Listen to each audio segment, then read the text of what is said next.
Physicians, today on your 1 minute physician vitality session, we're talking about 5 ways that you can make your protein powder more enticing. 1, add it to your Greek yogurt. This can add some flavor, but it will also make it thicker so it's more filling, as it'll take longer to eat. Particularly with Greek yogurts that aren't as thick, so like something like a Fahe, maybe not the best recommendation. Something like a 000 Oikos, solid recommendation. 2, add it to your oatmeal. This can be anything from like vanilla flavored, mixing it with some berries, doing something like chocolate flavored, and mixing it with some all-natural peanut butter. Now you got yourself like a Reese's Pieces breakfast. 3, add it to your smoothie. One of the mistakes I see people make when they make their smoothie is they'll blend some fruit, take some juice, and that'll basically be the extent of their smoothie.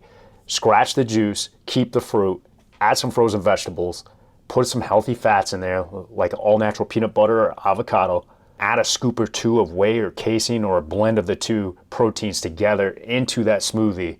Now you've got something much more robust and is more in line with what your body composition and performance goals are. Number 4, create a whey protein infused water. I know this sounds crazy, but you see whey infused protein water at the store. If you're worried about flavor, there's 2 things you can do. There are some companies that will make fruity whey proteins that actually taste pretty good. You can mix it that way. Second way would be to just do an unflavored whey protein and put it into your water. That way you don't taste flavor. Number 5, add it to your hummus and have some veggies with it. Again, I know this sounds a little weird, but if you do the unflavored whey protein and mix it in with the hummus, now it's not going to affect the flavor of the hummus. Have you tried any of these out? Is there any that you do want to try? Report back to me with any that you do try. I'd love to hear about it.